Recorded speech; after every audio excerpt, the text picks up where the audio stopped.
Video like जरूर कर लीजिए और ऐसे वीडियो लगातार फ्री में पाने के लिए चैनल को तुरंत सब्सक्राइब कर लीजिए और बेल आइकन को जरूर टैप कर लीजिए ताकि आगे भी सारे वीडियो आपको मिलते रहे। यूट्यूब में फॉलो करते हैं तो प्लीज ये वाला फ्री टेलीग्राम चैनल जरूर ज्वाइन कर लीजिएगा। सारे नोटिफिकेशन सारे अपडेट यहीं पे आते हैं, ध्यान रखिए। Hello everyone, welcome to study for civil services. I am Ichchha Mishra और ये हमारी यूपीपीसीएस प्रीलिम्स के लिए सीरीज चल रही है जो आपका 14 मई को होने वाला है। एंड इसमें प्रयास किया जा रहा है कि जो भी टॉपिक्स आने की संभावना है उनको होलिस्टिकली कवर किया जाए, साथ में यूपीपीएससी और यूपीएससी दोनों में ही जो पूछे गए सवाल हैं उन टॉपिक से संबंधित उनको भी कवर किए जाने का प्रयास किया गया है। और ये हमारी सीरीज बाइलिंगुअल है, इसमें हिंदी मीडियम और इंग्लिश मीडियम दोनों के ही स्टूडेंट्स बेनिफिट प्राप्त कर सकते हैं। आई होप आप इस सीरीज को रेगुलरली फॉलो कर रहे होंगे और रेगुलरली फॉलो करने से आपको बहुत ही ज़्यादा इसमें मदद होगी। आज का टॉपिक शुरू करने से पहले मैं आपको बताना चाहूँगी कि आप हमारे पेड ग्रुप से जुड़ सकते हैं। यहाँ पर यूपीपीएससी के सभी एग्जाम्स के लिए कंप्लीट तैयारी कराई जा रही है, जिसमें पीसीएस, आरओ, एआरओ, बीओ जैसे सभी एग्जाम्स के लिए क्रैश कोर्सेज अवेलेबल हैं और इनको ज्वाइन करके आप आसानी से सिलेक्शन प्राप्त कर सकते हैं और इनका लाभ आपको तुरंत ही उठाना चाहिए। इसके अलावा एचसीएस, बीपीएससी और यूकेपीएससी से संबंधित भी कोर्सेज चलाए जा रहे हैं। आपको इन सब से संबंधित अधिक जानकारी गिवन नंबर्स पर मिल जाएगी और साथ में अगर आपने अभी तक हमारे फ्री टेलीग्राम चैनल को नहीं ज्वाइन किया है तो जल्द से जल्द इसको ज्वाइन कर लीजिए, क्योंकि यहाँ पर आपको सारे अपडेट्स ईजिली और सबसे पहले अवेलेबल होंगे। तो आइए अब हम देखते हैं हमारा आज का टॉपिक क्या है। हमारा आज का जो पहला टॉपिक है वो है बायोस्फीयर रिजर्व। देखिए, बायोस्फीयर रिजर्व हमारा रह गया था, हमने नेशनल पार्क्स और वाइल्ड लाइफ सेंचुरीज कर चुके हैं हम इसको, और हमने देख लिए थे इनसे संबंधित क्वेश्चंस भी। तो आज हम बायोस्फीयर रिजर्व देख लेते हैं। ये बेसिकली तो बायोस्फीयर रिजर्व क्या होते हैं कि ये बेसिकली इंटरनेशनल डेजिग्नेशन है, यूनेस्को के द्वारा दिया जाता है, जो नेचुरल या फिर कल्चरल लैंडस्केप्स होते हैं जो टेरेस्ट्रियल या फिर कोस्टल मरीन इकोसिस्टम्स से निर्मित होते हैं। ठीक है, और साथ में these are designated to deal with conservation of biodiversity and maintenance of associated cultural values। तो अब बायोस्फीयर रिजर्व क्यों बनाया जाएगा? किसी भी स्थान को, कोई भी अगर मरीन इकोसिस्टम है या फिर टेरेस्ट्रियल इकोसिस्टम है तो उसको बायोस्फीयर रिजर्व क्यों बनाया जाएगा? ताकि वहां की जो भी बायोडाइवर्सिटी है। अब बायोडाइवर्सिटी से आप क्या समझते हैं? देखिए, वैसे तो टर्म बहुत आसान है और हमें पता भी होना चाहिए, लेकिन तब भी मैं आपको बता देती हूँ। ये शब्द बना है बायोलॉजिकल डाइवर्सिटी, यानी कि जो भी लिविंग बींग्स हैं, ठीक है, उस एरिया में जो भी लिविंग बींग्स हैं उनको बायोडाइवर्सिटी कहा जाता है। तो बायोस्फीयर रिजर्व किससे आया? हमारी वो जो उस क्षेत्र की, उस इकोसिस्टम की बायोडाइवर्सिटी है उसको कंजर्व करने से संबंधित है, और साथ में उस जगह का मेंटेनेंस होगा, जो भी उसकी कल्चरल वैल्यूज हैं उसको भी सुरक्षित रखा जाएगा। तो ये बेसिकली बायोस्फीयर रिजर्व का काम है। और ये जो होते हैं, ये बायोस्फीयर रिजर्व्स, ये इन कारणों से ये जो मनुष्य और प्रकृति दोनों के लिए विशेष वातावरण प्रोवाइड करते हैं, और इसके लिए का ये जीवंत उदाहरण भी है, जहां पर नेचर और मैन दोनों एक दूसरे की जरूरतों का सम्मान करते हैं और को एग्जिस्टेंस की जो भावना है, मनुष्य और प्रकृति के को एग्जिस्टेंस की भावना को भी बायोस्फीयर रिजर्व के माध्यम से बढ़ावा मिलता है। और देश में कितने कुल बायोस्फीयर रिजर्व हैं? 18 बायोस्फीयर रिजर्व हैं, याद रखिएगा। और साथ में जो यूनेस्को का मैन एंड बायोस्फीयर प्रोग्राम है, उसी के माध्यम से बायोस्फीयर रिजर्व प्रोग्राम को गाइड किया जाता है। ठीक है, तो man and biosphere reserve program किससे एसोसिएटेड है? बायोस्फीयर रिजर्व से। उसके बाद हम देखते हैं बायोस्फीयर रिजर्व जो योजना है, ये भारत सरकार के द्वारा 1986 से चलाई जा रही है, और इसके अंतर्गत उत्तर पूर्वी क्षेत्र के राज्यों और जो 3 हिमालयी क्षेत्र हैं, हिमालयी राज्य हैं, इनमें 90:10 के अनुपात से इनके रखरखाव का जो खर्चा होता है वो वहन किया जाता है। बाकी राज्यों में 60:40 का रेशियो रखा गया है। तो जो ज्यादा है वो ऑब्वियसली सेंट्रल का होगा। बाकी जो वो है हमारे नॉर्थ ईस्ट और 3 हिमालयी राज्य, वहां पर 10 का रेशियो है, बाकी के लिए 40। इतना हमसे डिटेल में नहीं पूछा जाएगा कि वो कौन से राज्य हैं क्या, लेकिन एक स्टेटमेंट में अगर ऐसा पॉइंट बने तो आपको ये पता होना चाहिए। उसके बाद ये जो बायोस्फीयर रिजर्व्स हैं, ये बेसिकली 3 पार्ट्स में डिवाइडेड होते हैं। तो अगर हम आसान भाषा में समझे तो सबसे जो अंदरूनी भाग हो गया वो कोर जोन हो गया, उसके बाद वाला जो भाग हो गया वो बफर जोन हो गया, और जो सबसे आखिरी भाग है वो ट्रांजिशन जोन हो गया। तो हम यहाँ पर देखेंगे इसकी डिटेल, लेकिन जो अब आप खुद ही सोचने का प्रयास कीजिए कि जो कोर जोन होगा तो उसमें जो ह्यूमन एक्टिविटीज है वो एकदम भी अलाउड नहीं होंगी, और ये सबसे ज्यादा ध्यान यहाँ का रखा जाएगा, ये सबसे ज्यादा सूटेबल होगा जहाँ पर बायोडाइवर्सिटी को कंजर्व किया जाए। जो बफर जोन होगा वो उसमें थोड़ी सी चीजें हमें अलाउड होंगी, और जो ट्रांजिशन जोन होगा उसमें ज्यादा चीजें अलाउड हो जाएंगी। तो इस हिसाब से ही है जिसको अब हम यहाँ पर देख लेते हैं। तो जो कोर जोन हो गया, ये क्या लिखा हुआ है, यहाँ पर पौधे और जो जानवर की प्रजातियां हैं ये उनके लिए उपयुक्त आवास होता है, और ये होना भी काफी अनिवार्य होता है, सबसे सूटेबल प्लेस होती है ये। और यहाँ पर जो भी प्रजातियां हैं उनका संरक्षण किया जाता है, और असाधारण वैज्ञानिक रुचि वाले जो महत्वपूर्ण आनुवांशिक जलाशयों का भी ये प्रतिनिधित्व करते हैं। इसका मतलब क्या हुआ कि जो भी जेनेटिक रिजर्वॉयर्स हुए और जो भी स्पीशीज ऐसी हुई जो रिप्रेजेंट करती हैं काफी ज्यादा एक्सेप्शनल क्वालिटीज को, उनको एक तरीके से यहाँ पर प्रोटेक्शन दिया जाएगा। जिसके मान लीजिए कोई ऐसा पौधा है या कोई ऐसा जीव जंतु है जिसके लिए कोई साइंटिफिक इंटरेस्ट भी हो सकते हैं, ठीक है, यानी कि साइंस के लिए वो लाभकारी हो सकते हैं, तो उनका भी यहाँ पर कंजर्वेशन किया जाएगा। बाकी इसमें ऐसा कुछ नहीं है, भाषा थोड़ी टफ हो सकती है।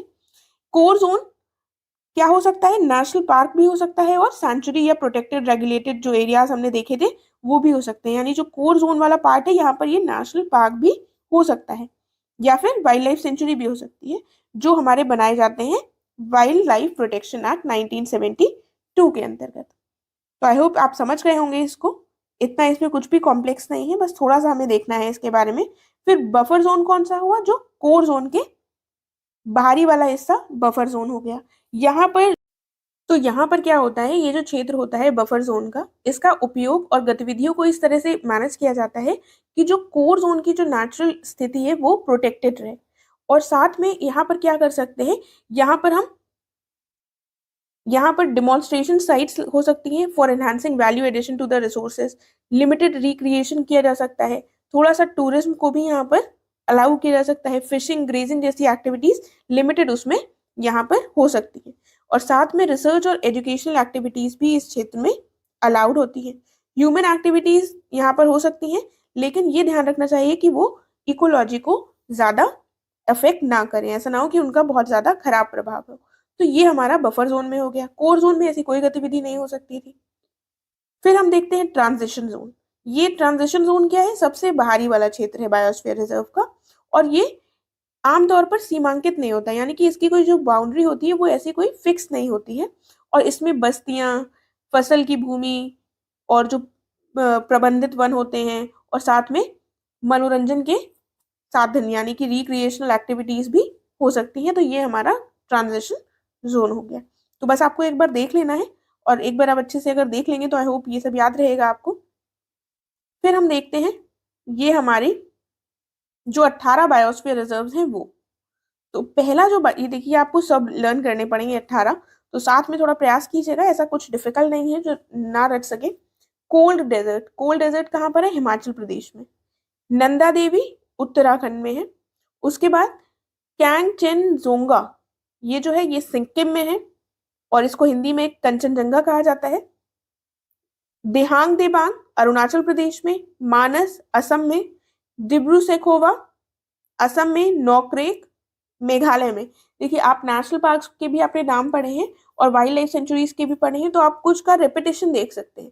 तो अब आप समझ गए होंगे कि क्यों रेपिटेशन होता है, क्योंकि जो कोर वाला जोन होता है वो नेशनल पार्क या वाइल्ड लाइफ सेंचुरी भी हो सकती है। उसके बाद क्या है, देखिए आप एक बार फिर से इनको पढ़ लीजिएगा ताकि आपको ये याद रहे।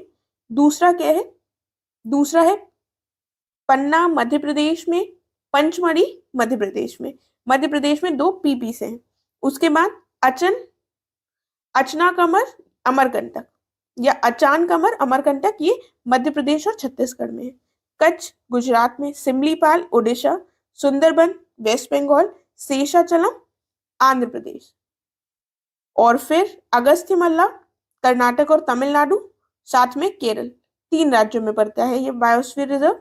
फिर नीलगिरी तमिलनाडु और केरला में, गल्फ ऑफ मन्नार तमिलनाडु में, और ग्रेट निकोबार, अंडमान और निकोबार आइलैंड में। ये हमारे 18 बायोस्फीयर रिजर्व्स हो गए। देखिए, इनके लिए आप ये भी कर सकते हैं कि अगर आपको टफ लग रहा हो, आप लर्न ना कर पा रहे हैं, क्योंकि सारे 18 लर्न होने चाहिए, तो आप ऐसा कर सकते हैं कि इनको एक बार लिख कर प्रैक्टिस कर लीजिए, तो फिर आप ये नहीं भूलेंगे। और 18 इतना बड़ा नंबर नहीं है कि आप लर्न ना कर सके। तो अब हम देख लेते हैं इनसे संबंधित जो क्वेश्चंस पूछे गए हैं, तो आपको बायोस्फीयर रिजर्व्स की इंपॉर्टेंस पता चलेगी। देखिए, ये हमें मैच करना है। एक तरफ बायोस्फीयर रिजर्व दिए गए हैं, क्षेत्र दिए गए हैं, और दूसरी तरफ स्टेट दी गई है। तो अब आप बताइएगा क्या होगा हमारा करेक्ट आंसर। सबसे पहले मानस। मानस किससे मिलेगा? यहाँ पर ये स्टेट्स लिखे हुए, मानस मध्य प्रदेश में है, उत्तर प्रदेश में है, असम में है, या फिर वेस्ट बंगाल में। तो मानस कहाँ पर है? असम में है। उसके बाद सुंदरबंस। सुंदरबंस कहाँ पर है आपको पता है? वेस्ट बंगाल में है। और नंदा देवी कहाँ पर है? नंदा देवी जो है वो है हमारी उत्तराखंड में। यहाँ पर उत्तर प्रदेश नहीं, उत्तराखंड कर लीजिएगा, ये उत्तराखंड होगा यहाँ पर। तो नंदा देवी उत्तराखंड में है। और पंचमढ़ी कहाँ पर है? मध्य प्रदेश में। ठीक है, तो करेक्ट आंसर यहाँ पर क्या हो जाएगा? यहाँ पर जो हमारा करेक्ट आंसर हो जाएगा वो हम देख लेते हैं, ए का 3, तो ऑप्शन बी करेक्ट हो जाएगा। एक बार फिर से मैं मैच कर देती हूँ साफ साफ। असम, मानस, सुंदरबंस वेस्ट बंगाल, नंदा देवी ये उत्तराखंड हो जाएगा, और Pachmarhi Madhya Pradesh, option B correct होगा। देखिए, डायरेक्ट क्वेश्चंस पूछे जाते हैं, तो ये सब अगर हम नहीं याद रखेंगे तो ये थोड़ा गलत हो जाएगा। ऐसे बहुत सारे क्वेश्चंस डायरेक्ट हैं, तो आप अगर 18 के 18 लर्न कर लेंगे तो आपका आंसर सही रहेगा एग्जाम में पक्का ही। अब देखते हैं हम जल जीवन मिशन। तो अब हम थोड़े से डिस्कस कर लेते हैं सरकार की नीतियां। जल जीवन मिशन 2019 में लॉन्च किया गया था। इसका एम क्या था? सप्लाई करना 55 लीटर पानी पर पर्सन पर day to every rural household. तो ये याद रखिएगा, 55 लीटर पानी प्रति व्यक्ति प्रतिदिन। और कहाँ पर बात हो रही है? एवरी रूरल हाउस होल्ड में बात हो रही है। और ये टैप कनेक्शन के द्वारा दिया जाना था 2024 तक। साथ में ये रिसेंटली न्यूज में भी रही है ये योजना, क्योंकि गुजरात सरकार के द्वारा 100% टैप वाटर कनेक्शंस प्रोवाइड कर दिए गए हैं रूरल एरियाज में। लेकिन क्या गुजरात ऐसा पहला राज्य है? ऐसा नहीं है। इससे पहले भी कुछ यूनियन टेरिटरीज और राज्य ऐसा कर चुके हैं, तो वो देख लेते हैं। तो आपके सामने ऑप्शन में ये आ सकता है कि कौन कौन से राज्य हैं जिन्होंने 100% टैप वाटर कनेक्शन प्रोवाइड कर दिया है। तो इसीलिए इनके नाम याद रखिएगा। 100% टारगेट किसने किसने अचीव कर लिया है? Haryana, Goa, Telangana, Dadra and Nagar Haveli, Daman and Diu, ये एक ही है। उसके बाद पुडुचेरी और अंडमान निकोबार आइलैंड। ठीक है, और हमने रीसेंट क्या देखा? गुजरात। तो ये याद रखिएगा किसने किसने कर लिया है। और ये इम्प्लीमेंट किसके द्वारा की जा रही है? जल शक्ति मिनिस्ट्री के द्वारा ये योजना इम्प्लीमेंट की जा रही है। आगे बढ़ते हैं। अगली है हमारी प्रधानमंत्री फसल बीमा योजना। ये कब लॉन्च की गई है? ये लॉन्च की गई है 2016 में। और ये किसके द्वारा एडमिनिस्टर की जा रही है? मिनिस्ट्री ऑफ एग्रीकल्चर और फार्मर्स वेलफेयर, यानी कि कृषि और किसान कल्याण मंत्रालय के द्वारा इसको एडमिनिस्टर किया जा रहा है। और इसने किसको रिप्लेस किया था? इसने नेशनल एग्रीकल्चरल इंश्योरेंस स्कीम जो चल रही थी और modified national agricultural insurance scheme, इन दोनों को रिप्लेस कर दिया था, और इसकी जगह पर ये योजना 2016 में आ गई थी। साथ में इसका एम क्या है? इसका एम है कि ये प्रोवाइड करे कॉम्प्रिहेंसिव इंश्योरेंस कवर। जो क्रॉप फेलियर हो जाता है या किसी कारणवश जो क्रॉप्स है वो बेकार हो जाते हैं, इसके लिए इस स्कीम को लाया गया था। और इसके द्वारा प्रयास किया गया कि जो भी फार्मर्स की इनकम है वो भी स्टेबलाइज होंगी, क्योंकि फसल खराब होने के कारण फार्मर्स की इनकम बहुत ज्यादा अफेक्ट हो जाती थी। ठीक है, इसके अलावा 2-3 और पॉइंट्स हैं, वो भी देख लेते हैं इसमें। प्रिस्क्राइब्ड जो प्रीमियम है वो 2% का है खरीफ क्रॉप्स के लिए। सभी खरीफ क्रॉप्स के लिए प्रीमियम कितना है? 2% का। और राबी क्रॉप्स के लिए कितना है? 1.5% का। और जो हॉर्टिकल्चरल क्रॉप्स होते हैं उनके लिए प्रीमियम कितना है? 5% का। तो अब हम आगे देखते हैं। अगली कौन सी स्कीम है हमारी? National rural health mission. देखिए, कल मैंने आपको कुछ क्वेश्चंस बताए थे जो पूछे गए हैं 2021-22 में, और कुछ स्कीम्स के नाम बताए थे। वो जो स्कीम्स हमने कल नहीं डिस्कस करी थी उनको हम आज डिस्कस करेंगे, और साथ में वो जो क्वेश्चंस बोले थे वो भी देखेंगे हम। तो नेशनल रूरल हेल्थ मिशन मैंने कल बताया था आपको, ये 12 अप्रैल 2005 को लॉन्च की गई है, ठीक है। और 12 अप्रैल 2005 आपको डेट भी लर्न करनी पड़ेगी क्योंकि इससे संबंधित भी प्रश्न पूछा गया है। और इसका उद्देश्य क्या रखा गया कि एक्सेसिबल, अफोर्डेबल और क्वालिटी हेल्थ केयर प्रोवाइड की जाएगी जो रूरल पॉपुलेशन है, जो ग्रामीण लोग हैं उनको प्रोवाइड की जाएगी, और स्पेशली वो लोग जो कमजोर समूहों से आते हैं, जो कि वल्नरेबल ग्रुप से बिलोंग करते हैं। और इसका उद्देश्य ये भी रहा है कि सभी स्तरों पर अंतर क्षेत्रीय अभिसरण के साथ पूरी तरह कार्यात्मक, समुदाय के स्वामित्व वाली और विकेंद्रीकृत स्वास्थ्य वितरण प्रणाली स्थापित करना, यानी कि पूर्ण रूप से वो कार्य कर रही हो, कम्युनिटी के द्वारा ओन की गई हो, डिसेंट्रलाइज्ड हेल्थ डिलीवरी सिस्टम हो, ठीक है। तो ये इसका उद्देश्य था। डेट याद रखिएगा। अगला हम देखते हैं नेशनल सोशल असिस्टेंस प्रोग्राम। ये देखिए, ये लॉन्च किया गया है 15 अगस्त 1995 में, और तब भी इसको अभी रिसेंट ईयर्स में पूछी गई है। तो ये भी जो इंपॉर्टेंट स्कीम्स होती हैं वो आपसे कभी भी पूछी जा सकती है, इसलिए आपको हमेशा रेडी रहना है, इन सबको ध्यान रखना है। ये सोशल असिस्टेंस की बात की गई है, तो सोशल असिस्टेंस हमें कौन कौन से डीपीएसपी के आर्टिकल्स में बताया गया है? आर्टिकल 41 और 42। तो एक तरीके से ये जो हमारा प्रोग्राम है, ये डीपीएसपी के जो आर्टिकल्स 41 और 42 दिए हुए हैं उनको भी फुलफिल करता है, उनके उद्देश्य को भी। तो अब हम आर्टिकल्स 41 और 42 क्या है ये देख लेते हैं। तो जो अनुच्छेद 41 है वो क्या कह रहा है? अनुच्छेद 41 में कहा गया है बेरोजगारी, बुढ़ापा, बीमारी और विकलांगता, इन चारों कंडीशंस के मामले में क्या होगा? कार्य करने, शिक्षा पाने और सार्वजनिक जो सहायता पाने का अधिकार जो है वो सुरक्षित किया गया है आर्टिकल 41 के अंतर्गत। और आर्टिकल 42 के अंतर्गत क्या कहा गया है? इसमें कहा गया है जो राज्य है ये काम की न्याय संगत और मानवीय परिस्थितियों को सुनिश्चित करेगा, साथ में जो मातृत्व राहत के लिए जो भी प्रावधान है उनको भी सुनिश्चित करेगा। तो ये हमारे दोनों आर्टिकल्स 41 और 42 हो गए। जो इंग्लिश मीडियम वाले हैं उनके लिए मैं एक बार बता देती हूँ। आर्टिकल 41 क्या कह रहा है? To secure the right to work, education and public assistance in cases of unemployment, old age, sickness and disability. और आर्टिकल 42 क्या कह रहा है? The state shall make provisions for securing just and human conditions of work and for maternity relief. देखिए, मैंने English में बता दिए हैं क्योंकि कई बार जब हम इंग्लिश में लर्न करते हैं चीज़ों को तो हिंदी वालों से हम रिलेट नहीं कर पाते। बाकी दोनों ही आर्टिकल्स सिंपल हैं। तो ये जो नेशनल सोशल असिस्टेंस प्रोग्राम है हमारा, ये इन आर्टिकल्स के उद्देश्यों को एक तरीके से पूरा करता है। ये एक वेलफेयर प्रोग्राम है और एडमिनिस्टर किसके द्वारा किया गया है? मिनिस्ट्री ऑफ रूरल डेवलपमेंट के द्वारा, यानी कि ग्रामीण विकास मंत्रालय के द्वारा इसको एडमिनिस्टर किया जा रहा है। साथ में ये सिर्फ रूरल एरियाज के लिए नहीं है, ये अर्बन एरियाज के लिए भी है। तो ये पॉइंट्स इससे संबंधित याद रखिएगा। उसके बाद हम देखते हैं, देखिए, तो ये जो प्रोग्राम लॉन्च किया गया था नेशनल सोशल असिस्टेंस प्रोग्राम, राष्ट्रीय सामाजिक सहायता कार्यक्रम, इसके अंतर्गत बेसिकली 3 योजनाएं आती थी, लॉन्च की गई थी। National old age pension scheme, दूसरी नेशनल फैमिली बेनिफिट स्कीम, तीसरी नेशनल मैटरनिटी बेनिफिट स्कीम, ठीक है। और ये जो प्रोग्राम था इसके माध्यम से सोशल असिस्टेंस किसको दिया जा रहा था? एक तो जो एज लोग थे, बूढ़े लोग थे, और बीपीएल हाउस होल्ड के वो लोग जिनमें जो प्राइमरी ब्रेड विनर था, कि जो कमाने वाला व्यक्ति था उसकी डेथ हो गई हो, और साथ में जो मैटरनिटी से संबंधित महिलाएं थी उनको इसके अंतर्गत सोशल असिस्टेंस दिया गया था, ठीक है। तो इनिशियली ये 3 योजनाएं इस प्रोग्राम के अंतर्गत थी, लेकिन वर्तमान समय में क्या हो गया है, इसके अंतर्गत 5 स्कीम्स आ गई हैं। आपको पता है मैटरनिटी वाला जो सेक्शन था वो हट गया है और उसके लिए एक नया एक्ट आ चुका है। तो अब यहाँ पर मेरा आपसे एक प्रश्न है कि जो मैटरनिटी से संबंधित हाल के वर्षों में एक एक्ट लाया गया है सरकार के द्वारा, उसका पूरा नाम बताइएगा और बताइएगा कि वो कौन से वर्ष में आया है। तो प्लीज कमेंट करके बताइएगा अगर आपको पता है इसका आंसर।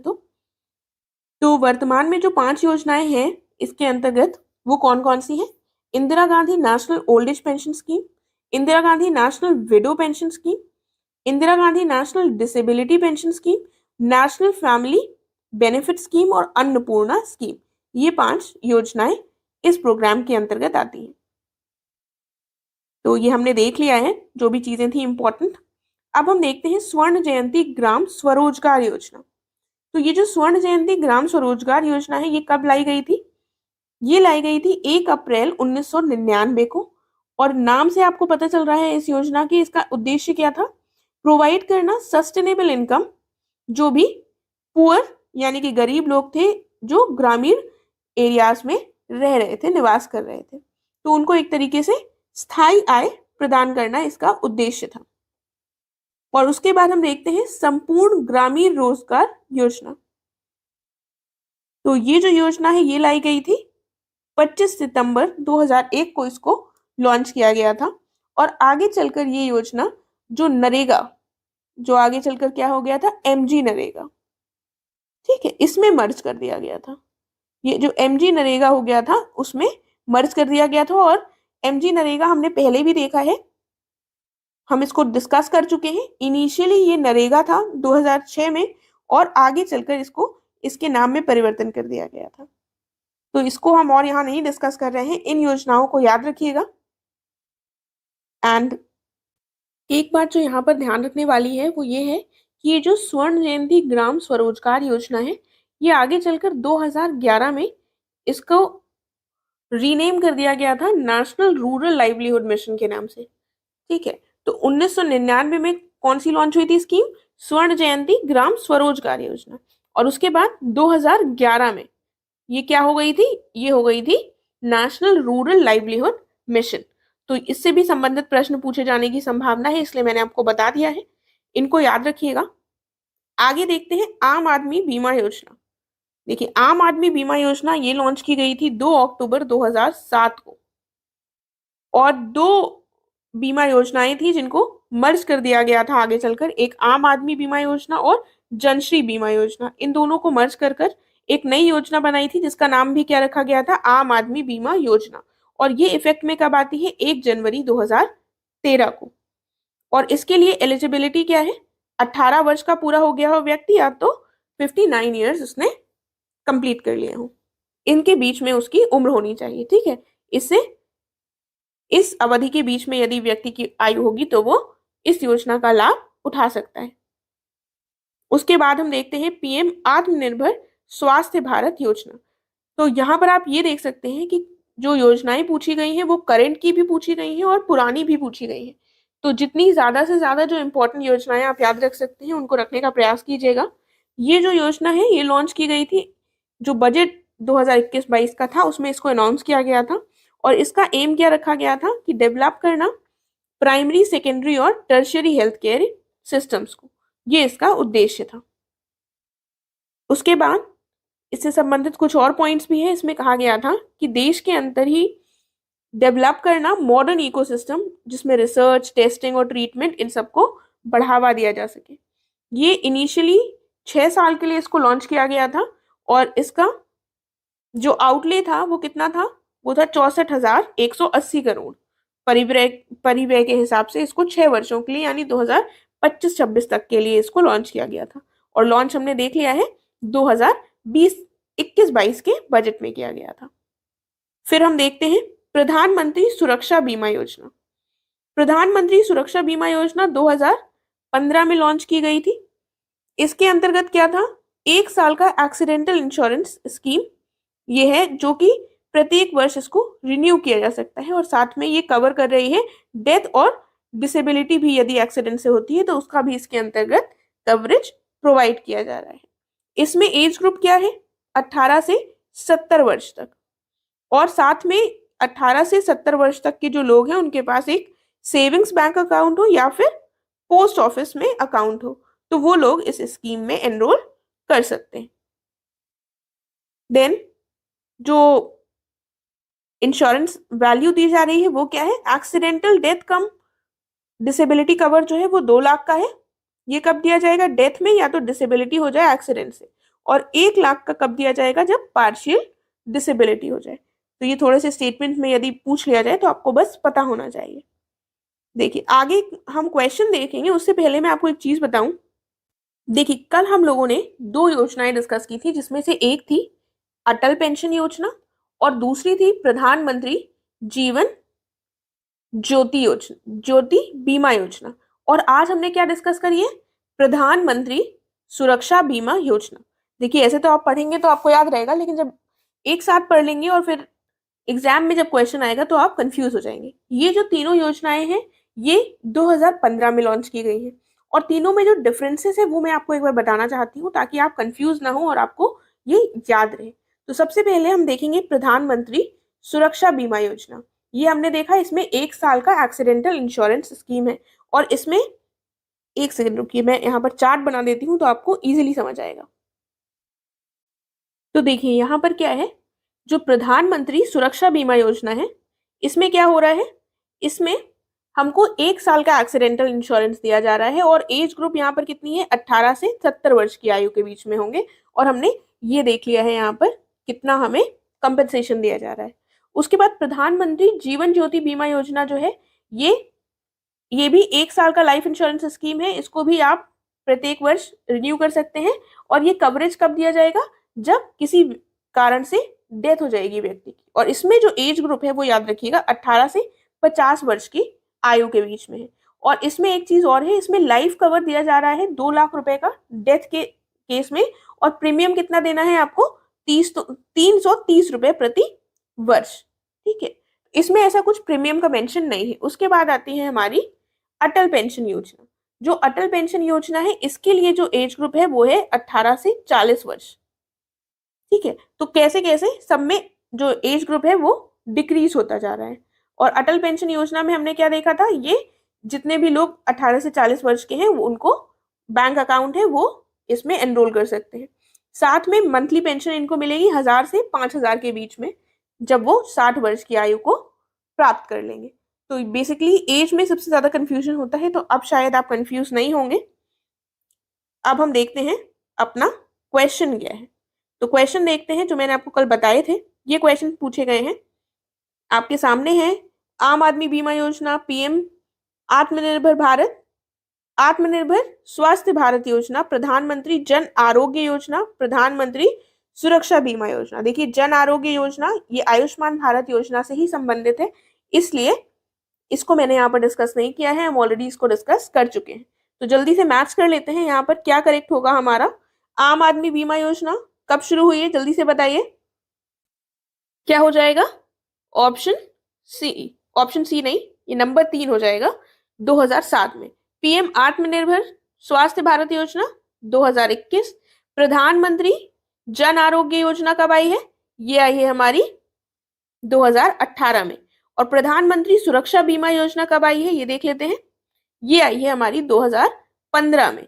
ठीक है, तो यहाँ पर आपका 2016 लिखा है, लेकिन ये 2015 होगा। यहाँ पर करेक्ट आंसर हो जाएगा हमारा ऑप्शन सी।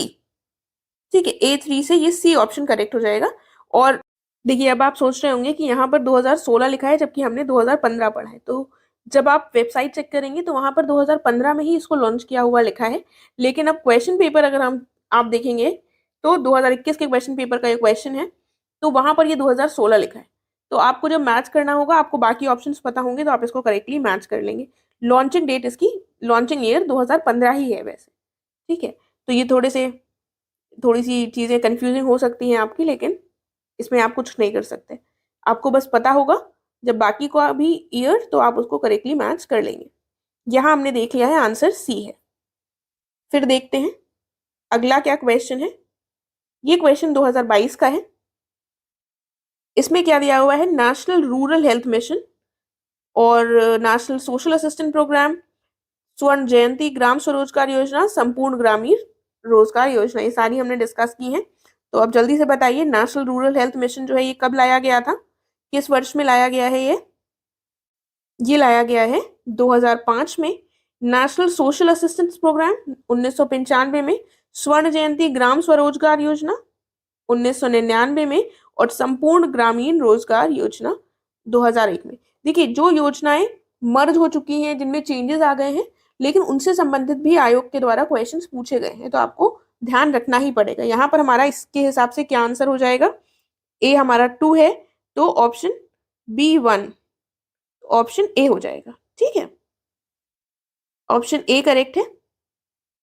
फिर हम देखते हैं एक जो हमारा करंट अफेयर का टॉपिक है। देखिए, अभी रिसेंटली कुछ वीडियो से पहले हमने डिस्कस की थी मित्र जो स्कीम है उसको।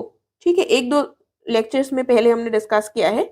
तो उसके बाद मैंने ये न्यूज़ देखी, तो मैंने सोचा ये इंपॉर्टेंट हो जाती है हमारे लिए, तो यहाँ पर इसको ध्यान रखिएगा।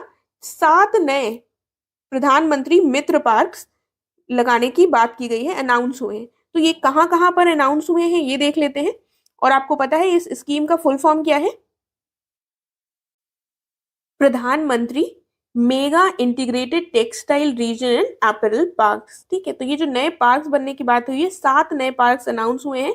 कहाँ कहाँ पर? तमिलनाडु, तेलंगाना, गुजरात, कर्नाटका, मध्य प्रदेश, उत्तर प्रदेश और महाराष्ट्र। देखिए, अब ऐसे एकदम रैंडमली कोई भी स्टेट आ जाएंगी तो हमारे लिए लर्न करना थोड़ा डिफिकल्ट होता है। तो मैं आपको एक थोड़ा सा ट्रिक बताना चाहूंगी। आप ऐसे रफ मैप बना लीजिए इंडिया का और वहां पर आप मार्क करिए। जैसे यहाँ पर हो गया यूपी हो गया हमारा, यहाँ गुजरात हो गया, फिर यहाँ कर्नाटका हो गया, इस जगह मध्य प्रदेश हो गया, फिर क्या बचा? मध्य प्रदेश के बाद यहाँ तेलंगाना हो गया। तो ये कितने हो गए? 5। और साथ में यहाँ पर ऊपर महाराष्ट्र। ठीक है, और यहाँ पर तमिलनाडु। तो ये हो गया। फिर से एक बार देख लेते हैं, यूपी, एमपी, गुजरात, महाराष्ट्र, कर्नाटका और फिर क्या हो गया? तेलंगाना और तमिलनाडु। अगर आप एक बार मैप बनाकर इस तरह से मार्क करेंगे तो चीजें आपको डेफिनेटली याद रहेंगी। तो आप ट्राई कीजिएगा ऐसा। और ये स्कीम लॉन्च हुई थी 2021 से 22 के लिए, 7 साल के पीरियड के लिए लॉन्च हुई है, 2027 से 28 तक के। तो ये सब याद रखिएगा। अब हम मिलेंगे नेक्स्ट लेक्चर में अपने। अगर आपको अच्छा लगा है तो प्लीज इसको लाइक कीजिएगा और शेयर कीजिएगा। Thank you so much. आपको बताना चाहूंगी कि स्टडी फॉर सिविल सर्विसेज के द्वारा 780 पेजेस का क्रैश कोर्स शुरू किया गया है, जो कि प्रीलिम्स 2023 के को फोकस में रखकर किया गया है, जो आपका 14 मई को होने वाला है। उसके लिए ये क्रैश कोर्स है स्पेसिफिकली।